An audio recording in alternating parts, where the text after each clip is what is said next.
તાલુકા પંચાયત, જિલ્લા પંચાયત સામાન્ય ચૂંટણી 2026 બાબતે માંગરોળ તાલુકાના પોલિંગ સ્ટાફને ચૂંટણીલક્ષી તાલીમ આપવામાં આવી.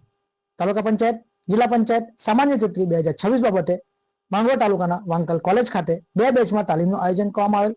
તાલીમમાં જિલ્લા પંચાયત ચૂંટણી અધિકારી એચ.ડી. કાછડ સાહેબ, તાલુકા પંચાયત મામલતદાર વિભાગ મામલતદાર ડોક્ટર એચ.વી. ચાવડા સાહેબ, તેઓની સાથે નાયબ મામલતદાર ચૂંટણી હરપાલસિંહ ભારત, રાજીવબેન ગામિત, પ્રીતમભાઈ પરમાર ઉપસ્થિત રહ્યા હતા.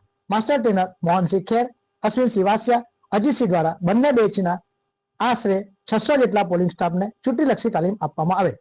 ઈવીએમ બાબતે પણ જરૂરી માહિતી આપવામાં આવેલ અને વિવિધ પત્રકો બાબતે પણ માહિતી આપવામાં આવેલ હતી. સ્થાનિક સ્વરાજ્યની ચૂંટણીમાં તાલુકા પંચાયત અને જિલ્લા પંચાયત માંગરોળમાં અત્યારે સામાન્ય ચૂંટણી અંતર્ગત મારી જિલ્લા પંચાયતમાં ચૂંટણી અધિકારી તરીકે મારી નિમણૂક થયેલી છે.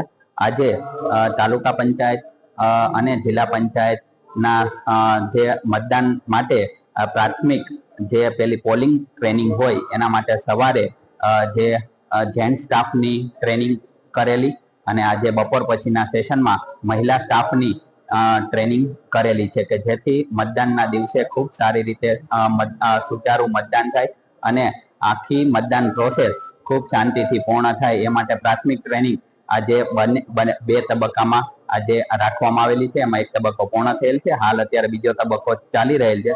એમાં હાલ અત્યારે એને પ્રાથમિક સમજ ઈવીએમ કઈ રીતે ચલાવવું એ બાબતની પ્રાથમિક સમજ આપવામાં આવેલ છે.